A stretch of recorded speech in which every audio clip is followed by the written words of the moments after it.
Hello guys, आज हम लोग एक नया टॉपिक पढ़ने जा रहे हैं, सॉलिड स्टेट। ठीक है, क्लास 12th का है first chapter, solid state.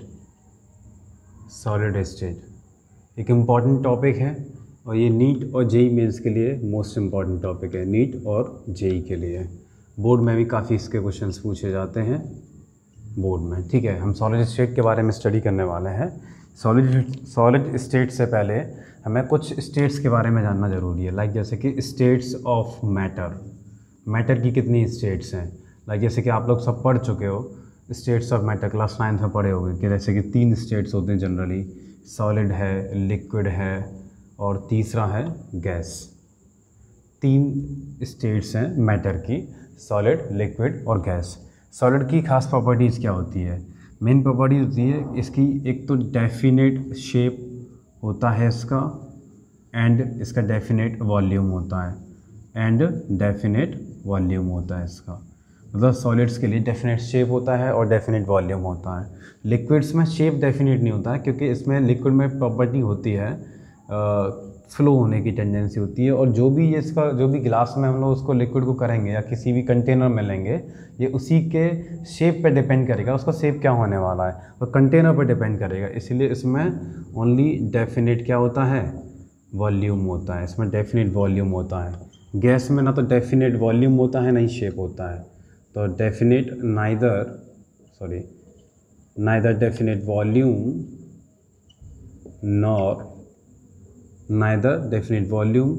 Nor definite shape.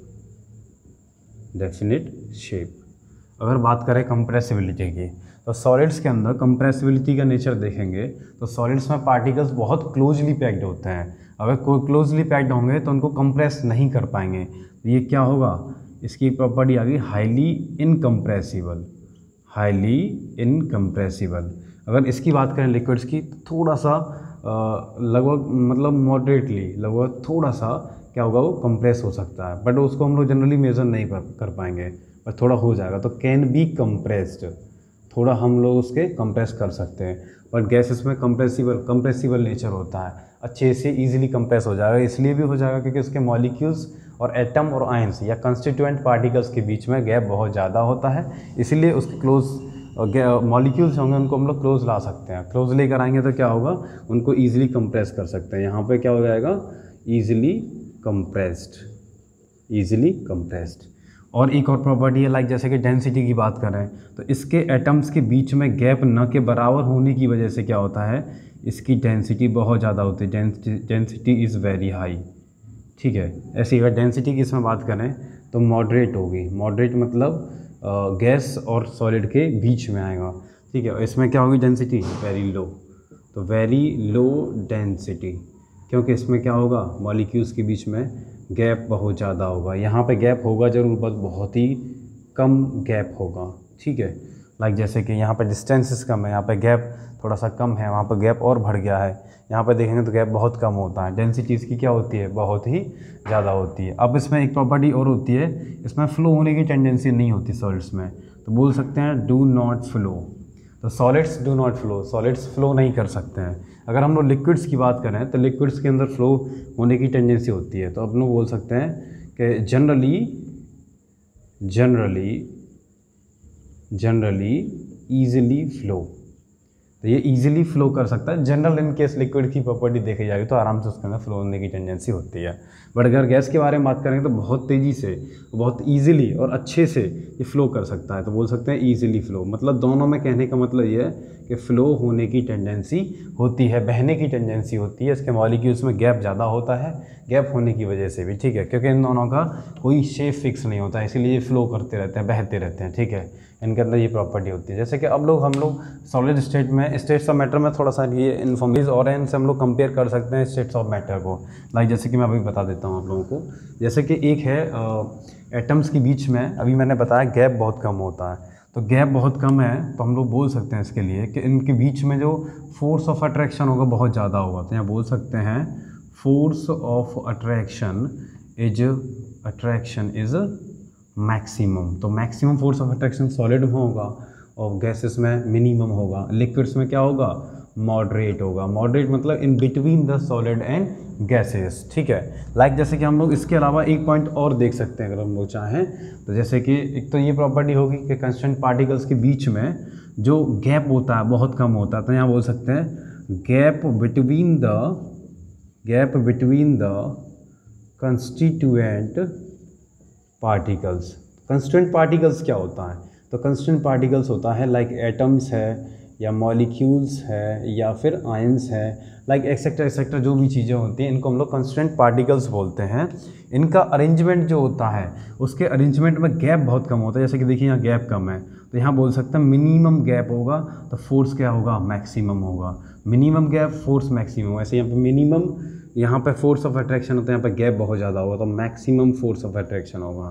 तो हम लोग यहाँ क्या बोल सकते हैं? यहाँ मॉडरेट रहेगा, मतलब in between the solid and gas. ये लिक्विड की प्रॉपर्टीज़ होगी, ये सॉलिड की प्रॉपर्टी होगी, गैस की प्रॉपर्टी। इन जनरल प्रॉपर्टीज़ हैं, लाइक जैसे कि आप लोग 9th में स्टडी करते हो, पहले चैप्टर में स्टडी किया जाता है, तो वहाँ का थोड़ा थोड़ा बेसिक कंसेप्ट है। हम लोग यहाँ पे सॉलिड स्टेट के बारे में पढ़ने जा रहे हैं, तो पहले हम लोग उसको स्टडी करने वाले हैं, उसको डिटेल में डिस्कशन करेंगे उसका, ठीक है सर। तो अब देखिए सॉलिड स्टेट, ठीक है। तो सॉलिड स्टेट में क्या है, जैसे कि मैंने आप लोगों को बताया सॉलिड स्टेट के लिए एक खास प्रॉपर्टी बताई थी आप लोगों को पहले ही, कि उसका क्या होता है? एक डेफिनेट शेप होता है। उसके अंदर क्या होता है? एक डेफिनेट शेप होता है।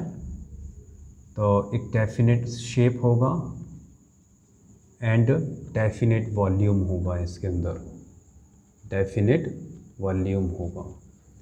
इसके अलावा एक बताया था हाईली इनकम्प्रेसिबल बोला है मैंने, यहाँ पे कंप्रेसिबल नहीं है, इनकम्प्रेसिबल मतलब यहाँ पे हम लोग इसको कंप्रेस नहीं कर सकते हैं क्योंकि इसके एटम्स के, इसके कंस्टिट्यूएंट पार्टिकल्स के बीच में गैप बहुत ही कम होने की वजह से हम लोग इसको कंप्रेस नहीं कर पाते, इसलिए इसे क्या बोलते हैं? Highly incompressible. और इसकी जो डेंसिटी होती है बहुत ज़्यादा होती है। डेंसिटी क्या होती है इसमें? मैक्सिमम होती है। ये कुछ एक बेसिक प्रॉपर्टीज़, लाइक इसके अलावा कुछ और भी होती हैं, लाइक जैसे मैंने बोला हार्ड होता है सॉलिड, ठीक है, ब्रिटल नेचर का होता है, ब्रिटल होता है। और क्या होता है इसके अंदर प्रॉपर्टी? लाइक रिजिड होता है ये, ठीक है, रिजिड होगा, हार्ड है, ब्रिटल है, रिजिड है। और क्या होता है? मैलिएबल है, मैलिएबल है। मतलब कहने का मतलब ऐसी बहुत सारी प्रॉपर्टीज़ एक्सेट्रा एक्सेट्रा एक्सेट्रा बहुत सारी प्रॉपर्टीज़ होती हैं, हम लोग इनको स्टडी करने वाले होते हैं सॉलिड स्टेट में। पर हम लोग को इसको नहीं पढ़ना है, हम लोग को पढ़ना सॉलिड स्टेट में क्या क्या प्रॉपर्टीज़, उसकी मेन पहचान कैसे करते हैं। तो हम लोग क्या करेंगे, इसके स्ट्रक्चर के बेसिस पर सॉलिड स्टेट को क्लासीफाई करते हैं। तो ऐसे बोल सकते हैं हम लोग इसको क्लासीफाई करेंगे दो में। एक तो होता है क्रिस्टलाइन सॉलिड, क्रिस्टलाइन सॉलिड्स, और दूसरा होता है अमॉर्फस सॉलिड्स, अमॉर्फस सॉलिड्स। तो दो टाइप हो गए, क्रिस्टलाइन और अमॉर्फस। किसके बेसिस पे? तो यहाँ लिख देंगे हम लोग on the basis of structure, structure के बेसिस पे, स्ट्रक्चर। तो स्ट्रक्चर के बेसिस पे हम लोगों ने सॉलिड्स को क्लासीफाई कर दिया, type 1 crystalline solid, type 2 amorphous solid. हम लोग इसके बारे में अगर देखें तो जैसे कि मैंने अभी बताया क्रिस्टलाइन सॉलिड्स में मेन चीज़ क्या प्रॉपर्टी होती है? इसकी फर्स्ट प्रॉपर्टी होती है कि इसका डेफिनेट, सॉरी, ठीक है, इसमें डेफिनेट, इसका डेफिनेट, रेगुलर और ऑर्डर्ड अरेंजमेंट होता है। इसमें ऑर्डर्ड अरेंजमेंट किसका होता है? Of constituent particles, constituent particles का इसमें डेफिनेट, रेगुलर और ऑर्डर्ड अरेंजमेंट पाया जाता है। उसको हम लोग क्या बोलते हैं? क्रिस्टलाइन सॉलिड्स बोलते हैं। लाइक जैसे कि मैंने एग्जांपल लिया, मैंने इसको एक्सप्लेन करने के लिए एक स्ट्रक्चर बना लिया। मैंने बोला जैसे कि पहले ए आता है पार्टिकल, बी है, फिर ए ले लिया, फिर बी ले लिया, फिर ए ले लिया, फिर बी ले लिया, ऐसे हमने ले लिया यहाँ पर बी, ए, ऐसे करके हमने बहुत सारे कंस्टिट्यूएंट पार्टिकल्स ले लिए। मैंने इसको बताया कि ऑर्डर्ड है और रेगुलर और डेफिनेट है। ये कैसे है, मैंने इसको एक्सप्लेन करने का है। तो एक्सप्लेन कैसे करेंगे हम लोग कि आप लोग देखोगे कि हमको ऐसे ही आइडिया लग रहा है कि ए बी मतलब एक अरेंजमेंट हो गया, ए के बाद बी आएगा, बी के बाद ए आएगा। मतलब बी वाले को ए वालों ने घेर रखा है, बी वाले को ए वालों ने घेर रखा है और ए वाले को बी वालों ने घेर रखा है। इसका मतलब हमें ये भी पता है कि नेक्स्ट वाला आइटम क्या आने वाला है। इसका मतलब क्या है? ऑर्डर्ड अरेंजमेंट है इसका। ऐसे हम लोग अगर अमॉर्फस की स्टडी करें, अगर हम लोग अमॉर्फस के बारे में बात करें तो एक तो डेफिनेट शेप नहीं होता है, रेगुलर ना होकर ये क्या होता है? इर्रेगुलर होगा। और क्या होगा, डिसऑर्डर्ड होगा, डिसऑर्डर्ड होगा, इरेगुलर होगा, और क्या बोलेंगे, रैंडम अरेंजमेंट होगा। इसमें रैंडम अरेंजमेंट होगा, किसका होगा, random arrangement of constituent particles का। जैसे कि हम लोग इसमें अगर एक स्ट्रक्चर बना के देखें, जैसे मैंने बोला, जैसे कि बहुत सारे एटम्स हैं एक दूसरे से क्लोजली पैक्ड हैं, क्योंकि हम लोग स्टडी किसको कर रहे हैं, सॉलिड्स को, तो सॉलिड्स में क्लोजली पैक्ड होंगे, ठीक है। उसके अलावा हम लोग देखा, हमने बोला ए है, बी है, फिर ए है, फिर ए है, फिर बी आ गया, ऐसे यहाँ पे देखा ए आ गया, फिर बी आ गया, यहाँ पे बोला बी है, फिर ए है। मतलब हमें ये भी नहीं पता कि नेक्स्ट एटम क्या आने वाला, क्या पता बी आ जाए, क्या पता ए आ जाए, कोई भी एटम आ सकता है। तो अमॉर्फस की प्रॉपर्टी क्या हो गई, एक तो इसका डिसऑर्डर्ड अरेंजमेंट होता है, और इसमें एक प्रॉपर्टी और होती है, इसको हम लोग बोल सकते हैं रैंडम अरेंजमेंट है, ठीक है। तो ये तो नंबर 1 प्रॉपर्टी हुई इसकी, क्रिस्टलाइन और अमॉर्फस की। अब हम लोग इसको और डिटेल में देखने वाले हैं आगे, ठीक है। जैसे कि हम लोगों ने फर्स्ट प्रॉपर्टी देखी क्रिस्टलाइन में क्या होती है, डेफिनेट और रेगुलर होता है, तो इसको हम लोग यहाँ लिख लेते हैं, क्रिस्टलाइन सॉलिड, और दूसरा हम लोग लिख लिए अमॉर्फस सॉलिड, अमॉर्फस सॉलिड्स। हम लोग इसके बस पॉइंट्स स्टडी करने वाले हैं हम लोग, ठीक है। तो हम लोगों ने एक पॉइंट पढ़ लिया, तो इससे हमें एक ये भी आइडिया लग रहा है कि जो अरेंजमेंट है इसके ऑर्डर, इसके कंस्टिट्यूएंट पार्टिकल्स का जो अरेंजमेंट है सीक्वेंस में एक के बाद एक आ रहा, मतलब ये ऑर्डर जो जाएगा लॉन्ग रेंज रहेगा। तो हम लोग सेकंड पॉइंट क्या हो जाएगा, long range order, long range order. ऐसे ही इसमें अगर देखेंगे सेकंड पॉइंट क्या हो जाएगा, short range order, short range order, ठीक है। तो हम लोग इसको अगर देखें, जैसे क्रिस्टलाइन है और अमॉर्फस है, अगर हम लोग इसके बारे में स्टडी करें तो क्या बोल सकते हैं, एक शॉर्ट रेंज ऑर्डर है और एक क्या है, लॉन्ग रेंज ऑर्डर है, ठीक है। अब जैसे कि हम लोगों ने देखा क्रिस्टलाइन में, अब मेन थर्ड पॉइंट क्या है मेन, तो क्रिस्टलाइन की एक मेन प्रॉपर्टी और होती है, इसे हम लोग बोलते हैं sharp melting point, sharp melting point. Sharp melting point का मतलब क्या होता है, एक तरीके से बोल सकते हैं, जैसे कि हम लोग ये एग्जांपल लें, जैसे हम लोगों ने एक एग्जांपल लिया आयरन, ठीक है। तो आयरन का एक शार्प मेल्टिंग पॉइंट होता है 1535 डिग्री सेल्सियस समथिंग होता है, ठीक है। कुछ जगह पर लगभग 1327 डिग्री सेल्सियस दे रखा है, कुछ जगह कुछ दे रखा है, मतलब जो भी है, जो टेम्परेचर दे रखा है वो फिक्स होगा। लगभग एनसीईआरटी में या लगभग कुछ बुक्स में 9th लेवल की में देखोगे आप लोग, तो 1535 डिग्री सेल्सियस आप लोगों को पढ़ाया गया था पहले, तो हम लोग उसी को मान के चल रहे हैं, आप लोगों को जैसे कि डिफरेंट नज़र ना आए। तो शार्प मेल्टिंग पॉइंट होता है, जैसे कि हम लोगों ने एक एग्जाम्पल लिया, मैंने बोला जैसे कि आयरन है, तो आयरन को हम लोग उसकी अगर स्टेट बदलनी है तो हम लोग क्या करेंगे, शार्प मेल्टिंग पॉइंट प्रोवाइड कराएंगे 1535 डिग्री सेल्सियस। इस पर क्या होगा, इसका मेल्टिंग पॉइंट है, मतलब ये इस पर मेल्ट करना शुरू कर जाएगा। तो इसका आयरन का जो स्टेट होता है नॉर्मली क्या होता है, सॉलिड स्टेट होता है, तो सॉलिड से क्या कर जाएगा, वो लिक्विड में कन्वर्ट कर जाएगा। जैसे कि हम लोग इसमें क्या करेंगे, कुछ मेल्टिंग कर्व्स के बारे में स्टडी करने वाले हैं इसमें। मेल्टिंग कर्व्स बहुत इंपॉर्टेंट टॉपिक है, जनरली जैसे आप लोगों को नहीं पता होगा तब भी कोई इशू नहीं है इसको लेके, बट आप लोगों को अच्छे से समझ में आ जाएगा, आप लोग ठीक से सुनिएगा जरा इसको, ठीक है। तो मेल्टिंग कर्व्स हैं, इसको जरा आप देखिए, ठीक है। जैसे मैंने बोला मेल्टिंग कर्व है, तो मैंने इसको एक ग्राफ बना लिया, और जो मैंने ग्राफ बनाया मैंने बोला टेम्परेचर और टाइम इन दोनों की रेस्पेक्ट में बनाया, टाइम और टेम्परेचर वर्सेस, ठीक है। तो मैंने बोला इसका मेल्टिंग पॉइंट है यहाँ, ये क्या है, मेल्टिंग पॉइंट, ये इसका है मेल्टिंग पॉइंट। एग्जाम्पल हम लोग आयरन लेके चल रहे हैं, ठीक है। मैंने बोला यहाँ पे 1535 डिग्री सेल्सियस टेम्परेचर है, ठीक है, 1535 डिग्री सेल्सियस टेम्परेचर, ये इसका क्या है, मेल्टिंग पॉइंट है। अब जैसे कि मैंने बोला आगे कि 1535 डिग्री सेल्सियस टेम्परेचर है। अब मैंने बोला कि आयरन को हम लोग क्या करते हैं, टाइम के साथ साथ टेम्परेचर इंक्रीज़ करते हैं, बट कुछ टाइम से कुछ टेम्परेचर से शुरुआत करेंगे, एक अच्छे टेम्परेचर से।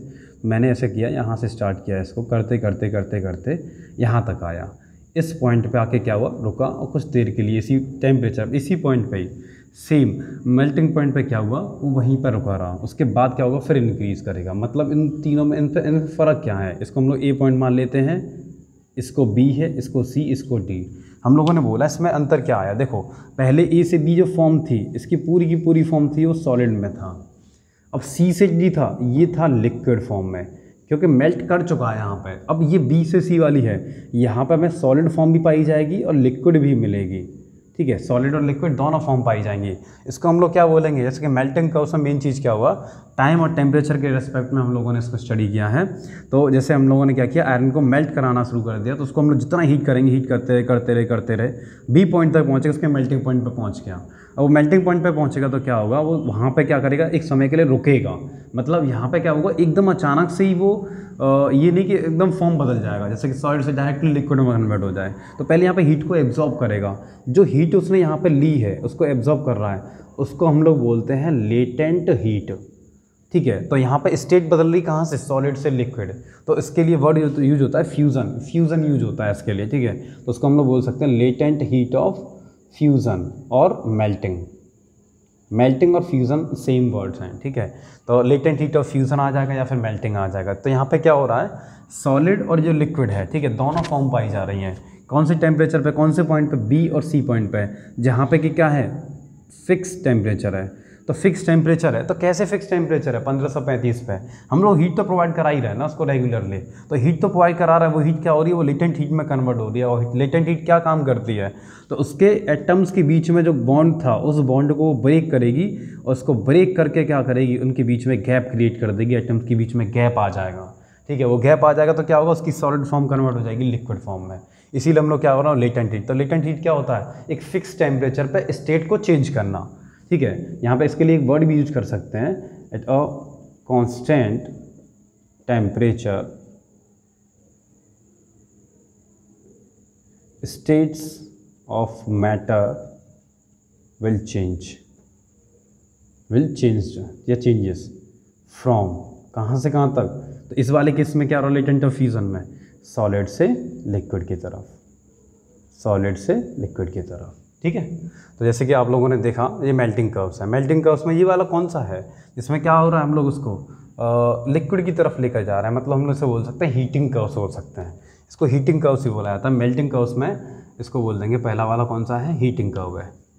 हीटिंग कर्व का मतलब हो गया है, इसको हम लोग बस ओनली हीट प्रोवाइड करा रहे हैं, तब ये ऐसी सिचुएशन है। मैंने थोड़ा सा बोल दिया, मैंने इसको रिवर्स करने का है, तो रिवर्स करूँगा मैं, तो क्या होगा रिवर्स करने पे, तो रिवर्स करेंगे तो वो हीटिंग की जगह पे आ जाएगा कूलिंग कर्व्स में। ये अमॉर्फस में नहीं है, ये अभी एग्जाम्पल से मैं एक्सप्लेन कर रहा हूँ, वो भी क्रिस्टलाइन का ही है। ठीक है, तो इस कर्व को ले रहे हैं हम लोग, तो यहाँ पे हम लोगों ने बोला ये हीटिंग कर्व है, तो इसका क्या बोला हम लोग, कूलिंग कर्व, कूलिंग कर्व। तो ये पूरा रिवर्स हो जाएगा, ऑर्डर रिवर्स हो जाएगा। तो रिवर्स होगा तो क्या होगा, जैसे कि आप लोग देखिए, यहाँ से जैसे टेम्परेचर आ रहा है, जैसे लिक्विड था, तो लिक्विड फॉर्म आते आते यहाँ तक रुकी, यहाँ पे कोई एक मेल्टिंग पॉइंट होगा उसका, किसी भी का। ठीक है, तो यहाँ से यहाँ तक कांस्टेंट रहेगा, फिर देन वो वापस से उस फॉर्म में बदल जाएगा जिस फॉर्म में था वो। तो जैसे कि इसको ए पॉइंट बोल दिया हमने, बी, सी और डी। तो इस वाली फॉर्म को क्या बोलेंगे, यहाँ पे लिक्विड रहा होगा, यहाँ पे क्या रहा होगा, सॉलिड। तो यहाँ पर दोनों फेस पाई जाएंगी, लिक्विड से सॉलिड में कन्वर्जन हो रहा है। यहाँ पे क्या हो रहा है, वो कूल हो रहा है, फॉर्म कूलिंग आ रही है यहाँ पे। ठीक है, तो यहाँ पे भी क्या आ रहा है, यहाँ पे भी तो लेटेंट हीट आ रही है, यहाँ पे भी तो हीट दे रहे हैं हम लोग, एनर्जी दे रहे हैं ना, एनर्जी प्रोवाइड करा रहे हैं। वो एनर्जी किस में कन्वर्ट हो रही है, ये टाइम के रिस्पेक्ट में है, ये द टेम्परेचर है। ये ग्राफ जो है टाइम और टेम्परेचर की रिस्पेक्ट में हम लोग ले रहे हैं। ठीक है, हम लोग यहाँ पे क्या बोल रहे हैं, हम लोग बोल रहे हैं जो हीट और एनर्जी दे रहे हैं हम लोग, वो किस में कन्वर्ट हो रही है, लेटेंट हीट में। लेटेंट हीट, ये भी लेटेंट हीट ही है। ठीक है, तो ये दो कर्व्स हैं, स्पेशली मेल्टिंग कर्व्स हैं दोनों के दोनों। हम लोग बोल सकते हैं यहाँ पे इसको क्या कर रहे हैं, हम लोग मेल्ट कर रहे हैं। ये हीटिंग कर्व है, वो कूलिंग कर्व है। ठीक है, तो यहाँ पर हो क्या रहा है, मेल्टिंग का मतलब, कहने का मतलब ये है, सॉरी वो दोनों मेल्टिंग नहीं है, स्पेशली ये होगा हीटिंग कर्व्स वाला। ठीक है, तो वो कूलिंग है। कूलिंग क्या हो रहा है, वो फॉर्म बदल रही है, उसका जस्ट रिवर्स हो गया वहाँ पर केस। ये तो हो गया किसमें, क्रिस्टलाइन सॉलिड्स में हो गया। मेल्टिंग कर्व्स के बारे में स्टडी कर लिया। अब हम लोग जैसे अमॉर्फस का, अगर अमॉर्फस के बारे में बात करते हैं तो क्या होगा वहाँ पे, तो आप लोग इसको पॉज करके लिख लीजिएगा जब तक मैं आप लोगों को अमॉर्फस के बारे में एक्सप्लेन करता हूँ। ठीक है, तो अमॉर्फस क्या है। ठीक है, तो अमॉर्फस सॉलिड। ठीक है, तो बच्चों अब हम लोगों ने जैसे क्रिस्टलाइन सॉलिड्स में पढ़ा था आप लोगों ने कि they have sharp melting point.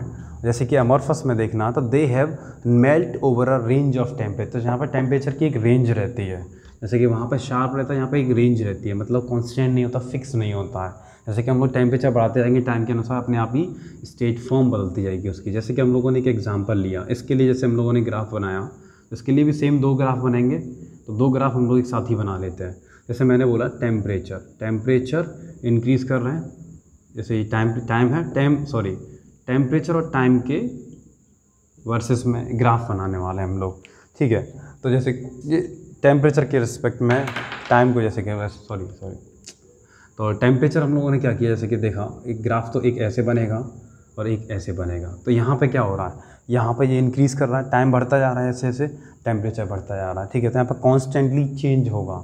यहाँ पे पहले क्या होगा, सॉलिड जो होगा सॉफ्ट की तरफ कन्वर्ट होगा, देन उसके बाद वो मेल्ट करने लगेगा, मतलब उसमें फॉर्म्स बदलेंगी।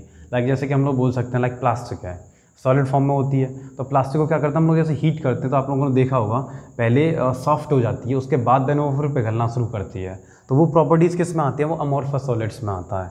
जैसे कि यहाँ पे क्या होगा, जैसे कि इसको क्या कर रहे हैं हम लोग, यहाँ पे हीट कर रहे हैं, तो यहाँ पे ये हो जाएगा हीटिंग वाला आ जाएगा। तो हीटिंग ग्राफ आ गया, ये क्या आ जाएगा, कूलिंग वाला आ जाएगा। ये कूलिंग वाला आ गया, वो हीटिंग का हो गया, ये हीटिंग कर्व है, वो कूलिंग कर्व है, हीटिंग कर्व और कूलिंग कर्व, ठीक है। उसके बाद एक नेक्स्ट पॉइंट है इसके बाद, जैसे कि हम लोगों ने अभी देखा शार्प मेल्टिंग पॉइंट है, एक रेंज पे टेम्परेचर पे ये काम करने वाला है अमॉर्फस। तो आप लोग इसको लिख लीजिएगा। उसके बाद मैं आगे मिटा के नेक्स्ट पॉइंट लिखता हूँ, फोर्थ वाला। फोर्थ प्रॉपर्टीज़ क्या है, दोनों के बीच का डिफरेंस क्या है फोर्थ वाला। तो मैंने बोला फोर्थ वाला क्या है, ये जो होते हैं क्रिस्टलाइन सॉलिड्स, ये ट्रू सॉलिड्स होते हैं। ट्रू सॉलिड्स का मतलब होता है रियल सॉलिड, मतलब ऐसे सॉलिड्स जो एग्जिस्ट करते हैं, जिनकी रियल प्रॉपर्टी सॉलिड वाली है, रियल प्रॉपर्टी सॉलिड वाली हैं, उनको हम लोग ट्रू सॉलिड्स बोलते हैं, ठीक है। और अगर हम लोग अमॉर्फस की बात करें तो ये लोग रियल नहीं होते हैं, तो ये लोग होते हैं स्यूडो सॉलिड्स, ठीक है। ये क्या उनसे होते हैं, स्यूडो सॉलिड्स, PSE, ठीक है, UDO, स्यूडो सॉलिड्स। या फिर हम लोग उसे बोलते हैं super cooled liquid, spelling mistake हो रहा है, सुपर कूल्ड लिक्विड। इसका क्या मतलब है सुपर कूल्ड लिक्विड का, ये इंपॉर्टेंट क्वेश्चन है, ये काफ़ी हद तक बोर्ड्स में पूछा गया है ये क्वेश्चन। तो आप लोग जैसे कि जो लोग बोर्ड की तैयारी कर रहे हो उन लोगों के लिए ये इंपॉर्टेंट क्वेश्चन है, सुपर कूल्ड लिक्विड। इसका मतलब होता है ऐसे सॉलिड्स जिसके अंदर क्या होती है, टेंडेंसी होती है फ्लो होने की। तो यहाँ पर बोल सकते हैं they have tendency to flow, मतलब ऐसे सॉलिड जिसके अंदर क्या है, फ्लो होने की टेंडेंसी होती है, उसे हम लोग बोलते हैं सुपर कूल्ड लिक्विड। जैसे कि हम लोगों ने एक एग्जांपल लिया स्यूडो सॉलिड्स के लिए, मैंने बोला कि एक मेरे पास है ग्लास, ठीक है, जिसको हम लोग क्वार्ट्ज ग्लास बोलते हैं, क्वार्ट्ज ग्लास, ठीक है। इसमें एग्जांपल आते हैं, ठीक है। तो फिफ्थ पॉइंट में ले लेंगे इसके एग्जांपल्स को, क्वार्ट्ज ग्लास है या रबर बोल देंगे या प्लास्टिक्स बोल देंगे, ठीक है, प्लास्टिक्स है, रबर है, ठीक है, क्वार्ट्ज ग्लास है, मतलब ऐसे बहुत सारे एग्जांपल्स होते हैं, इसको हम लोग इसमें ले लेंगे अमॉर्फस में। मैं बताना चाह रहा था ग्लास के बारे में। तो क्वार्ट्ज ग्लास है, जैसे नॉर्मली ग्लास होता है, जैसे हम लोग घरों में लगाते हैं, खिड़कियों में लगाते हैं, जैसे आप लोगों ने ठीक से देखा नहीं है, कभी नोटिस नहीं किया होगा, पर हम लोग प्रॉपर्टीज़ उसकी बताएं। तो जैसे कि हम लोगों ने जैसे आज कांच का ग्लास लगाया है, ठीक है, तो किसी खिड़की पे लगाया तो उसकी जो थिकनेस होती है, चाहे भले ही उसकी 10 mm थिकनेस है, ऊपर टॉप पे और बॉटम पे सेम थिकनेस रहेगी। आज से अगर हम लोग 10 या 15 साल बाद उसको अगर ग्लास को निकाल के हम लोग थिकनेस चेक करेंगे तो ऊपर क्या हो जाएगा, थोड़ी सी पतली हो जाएगी, नीचे थोड़ी थिकनेस बढ़ जाएगी। क्या पता 10 की जगह पर 9 mm रह जाए या 8 mm हो जाए, या नीचे 10 की जगह पर 12 mm हो जाए। क्यों, इसके अंदर टेंडेंसी होती है फ्लो होने की। तो ऊपर वाली लेयर नीचे बह के क्या हो जाएगा, इकट्ठा हो जाएगा, तो यहाँ थोड़ी सी लेयर क्या हो जाएगी, थिक हो जाएगी। तो यहाँ बोल देंगे यहाँ पर क्या हो जाएगा, इसका क्या हो जाएगा, इसके लिए मतलब इसका थिकनेस इंक्रीज़ कर जाएगा। तो यहाँ बोल सकते हैं इसके लिए इसका थिकनेस बढ़ जाएगा, थिकनेस इंक्रीज़ कर जाएगा थोड़ा सा, क्योंकि कुछ mm उसका साइज़ अपने आप इंक्रीज़ कर जाएगा। वो किसकी वजह से करेगा, उसकी क्योंकि प्रॉपर्टी होती है उसके अंदर सुपर कूल्ड लिक्विड वाली, वो स्यूडो सॉलिड है, प्योर सॉलिड नहीं है। ट्रू सॉलिड्स हैं तो आप लोग समझ ही सकते हैं उसमें। जैसे कि इसमें एग्जाम्पल है, लाइक जैसे कि मैंने अभी एग्जाम्पल लिया, आयरन है, कॉपर है, ग्रेफाइट है, और होता है डायमंड है, ठीक है, डायमंड है, आयरन है, कॉपर है, ग्रेफाइट है, ठीक है। और नॉर्मल एक एग्जांपल और होता है ग्लास, इसलिए इम्पॉर्टेंट है ग्लास वाला क्योंकि उसमें क्वार्ट्ज ग्लास आता है, इसमें ग्लास आता है, दोनों ही एक इम्पॉर्टेंट पॉइंट्स हैं अपने लिए, ठीक है। जैसे कि अब हम लोग देखेंगे नेक्स्ट 5वां पॉइंट, फिफ्थ पॉइंट है, एग्जाम्पल था, 6th पॉइंट आ रहा है इसका। फिफ्थ में एग्जाम्पल आ गया, 6th पॉइंट है, मोस्ट इम्पॉर्टेंट पॉइंट है। क्रिस्टलाइन सॉलिड्स जो होता है उसके अंदर एक प्रॉपर्टी होती है एनआइसोट्रॉपी, इसको बोलेंगे हम लोग एनआइसोट्रॉपी या फिर एनआइसोट्रॉपिक इन नेचर।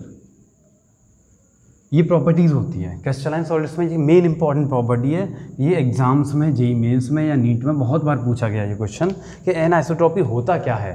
तो एनआइसोट्रॉपी का मतलब होता है, एनआइसो मतलब होता है डिफरेंट, ठीक है। तो यहाँ पे मतलब हो गया इसका different properties, different properties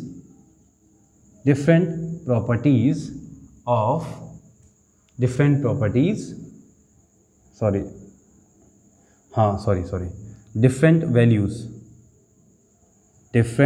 values of physical properties in different directions, different directions में देखेंगे हम लोग। तो इसमें वैल्यूज़ जो होगी फिज़िकल प्रॉपर्टीज़ की वो क्या होती है, डिफरेंट होती है। लाइक जैसे कि कौन सी फिज़िकल प्रॉपर्टीज़ हैं, लाइक जैसे मैंने बोला रिफ्रैक्टिव इंडेक्स, या बोला मैंने रेजिस्टेंस, या बोला मैंने इलेक्ट्रिकल कंडक्टिविटी, और मैंने बोला कंडक्टिविटी। उसके अलावा मैकेनिकल स्ट्रेंथ, ये कुछ ऐसी प्रॉपर्टीज़ हैं जो कि क्या होती हैं, ये सब की सब क्या होंगी, इनकी वैल्यूज़ डिफरेंट होंगी अलग अलग डायरेक्शन में। तो इसको हम लोग कैसे एक्सप्लेन करेंगे इसको अच्छे से। तो जैसे कि आप लोग सीडो सॉलिड्स के बारे में आप लोग लिख लीजिएगा, और मैं इसको मिटा के कुछ पॉइंट्स नेक्स्ट आगे लिखता हूँ उसके। जैसे कि मैंने बोला 6th पॉइंट, ठीक है। तो 5th में तो उसके एग्जांपल्स आ रहे थे, जैसे कि बताया था मैंने क्वार्ज ग्लास, और कौन सा था, और कौन सा एग्जांपल था बोलिए। तो क्वार्ज ग्लास के अलावा इसमें कौन सा एग्जांपल होता है, लाइक रबर है, और कौन सा होता है, प्लास्टिक्स है, ऐसे मतलब बहुत सारे एग्जांपल्स होते हैं। 6th पॉइंट था इसमें। तो 6th पॉइंट क्या था, इसमें नेचर होता है आइसोट्रॉपिक नेचर, आइसोट्रॉपिक या आइसोट्रॉपी बोलेंगे PY, ठीक है। आइसोट्रॉपी या फिर आइसोट्रॉपिक इन नेचर। तो हम लोग बोल सकते हैं अमॉर्फस सॉलिड्स के बारे में आइसोट्रॉपिक इन नेचर। तो आइसोट्रॉपिक का मतलब क्या था, जैसे कि हम लोग केमिकल में केमिस्ट्री में एक चीज़ देखते हैं, आइसो का मतलब होता है सिमिलर, या फिर बोल सकते हैं हम लोग सेम। तो इसका मतलब क्या हो गया, यहाँ पे हम लोग बोल सकते हैं वैल्यू ऑफ फिजिकल प्रॉपर्टी या सिमिलर। तो यहाँ पे बोल देंगे same values of physical property,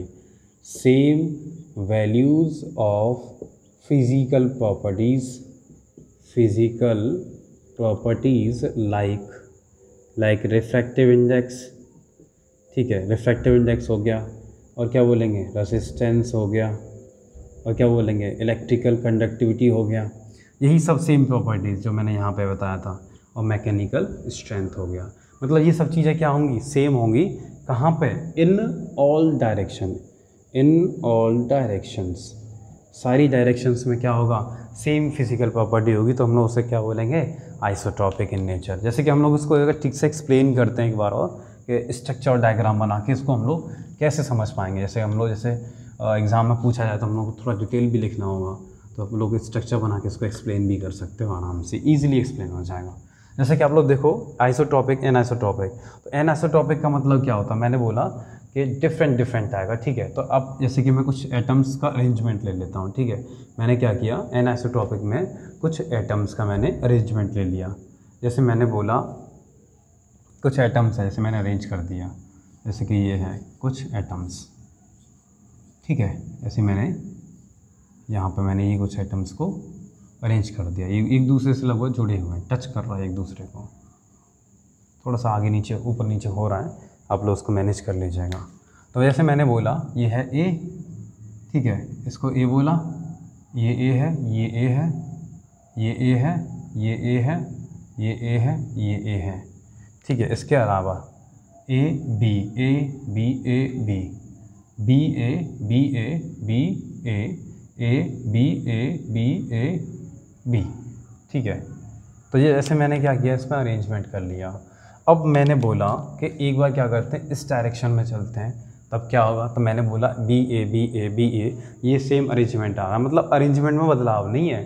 जैसे हमें नेक्स्ट वाला आइटम पता है क्या आने वाला है, अगर मैंने क्या किया, मैंने बोल दिया ऐसे चलते हैं, तो जैसे कि यहाँ पे देखेंगे बी आएगा, फिर ए आएगा, कुछ भी आ सकता है, पर आएगा ए बी में से, ठीक है। मतलब हमें पता है जो भी आने वाला नेक्स्ट बी ही आएगा यहाँ पे। जैसे इसमें देखेंगे बी आएगा, अगर इस वाले को ले ले तो क्या आता, ए आता। तो मेरा कहने का मतलब क्या है कि देखो अलग अलग डायरेक्शन में जो एटम आने वाला है वो अलग ही होगा, ठीक है। प्रॉपर्टीज़ उसमें क्या होगी, डिफरेंट आएंगी, वैल्यूज़ डिफरेंट आने वाली हैं। जैसे कि हम लोग ऐसे यहाँ पे एटम्स का अरेंजमेंट देखें, जैसे मैंने बोला कि और यहाँ पे भी ऐसे एटम्स अरेंज्ड हैं, बहुत सारे एटम्स मैंने अरेंज कर रखे हैं यहाँ पे। ये हो गया एटम्स का अरेंजमेंट। मैंने बोला जैसे कि ए है, बी है, ए है, ए है, फिर बी है। यहाँ बोला मैंने बी है, फिर ए है, यहाँ पर फिर ए है, फिर यहाँ बी है, फिर यहाँ बी है। यहाँ बोला मैंने बी है, फिर ए है, फिर मैंने बोल दिया बी है, फिर बी है, फिर ए है। मैंने ऐसे करके कुछ यहाँ पे एटम्स का एक रैंडम अरेंजमेंट दे दिया, क्योंकि प्रॉपर्टी होती है अमॉर्फस की, इसलिए। तो रैंडम अरेंजमेंट देने का मैंने क्या किया, इसको एक बार चेक किया मैंने कि ये आइसोटॉपिक शो करेगा नहीं करेगा। मैं इधर गया तो मैंने देखा इसमें A B A B A B नहीं sorry A B B A B B, इसके बाद क्या आने वाला है हमें भी नहीं पता क्या आएगा। ए भी आ सकता है, बी भी आ सकता है, क्योंकि फिक्स तो अरेंजमेंट है नहीं, इसका एक रैंडम ऑर्डर है इसमें। तो जो भी आने वाला हमें नहीं पता। जैसे मैंने क्या किया, मैंने इसको ऐसे करके ले लिया, मैंने बोला बी ए, उसका फिर अगला देखेंगे तो अगला बदल रहा, हमें नहीं पता क्या आएगा, क्या पता बी आ जाए, क्या पता ए आ जाए। मतलब अलग अलग डायरेक्शन में जो भी वैल्यूज़ आ रही है डिफरेंट आ रही हैं, तो हम लोग क्या बोलेंगे, सिमिलर वैल्यूज़ आ रही हैं दोनों की। तो अलग अलग प्रॉपर्टीज़, देखो सिमिलर वैल्यूज़ आ रही हैं, सेम वैल्यूज़ आएंगी, अलग अलग प्रॉपर्टीज़ की सारी डायरेक्शंस में, चाहे ऐसे चलें, चाहे ऐसे चले, चाहे ऐसे चलें, ठीक है। डिफरेंट डायरेक्शंस में क्या आएगा, सेम वैल्यूज़ आएंगी। तो ये हो गया आइसोटॉपिक इन नेचर। तो हम लोग आइसोटॉपिक में, एनाइसोटॉपिक में भी कुछ पॉइंट्स लिख सकते हैं चाहें तो, जैसे कि लाइक एनाइसोटॉपिक में, ठीक है। तो एनाइसोटॉपिक में हम लोग क्या पॉइंट लिखेंगे, ठीक है। तो एनाइसोटॉपिक स्टार्ट, जैसे कि आप लोगों को मैंने एक्सप्लेन किया है, इनकी कुछ प्रॉपर्टीज़ थी क्रिस्टलाइन और अमॉर्फस की, बस यही आप लोगों को स्टडी करनी है सबसे ज़्यादा। बाकी जो नेक्स्ट टॉपिक होगा हम लोग नेक्स्ट लेक्चर में स्टडी करने वाले हैं, ठीक है। Then thank you so much.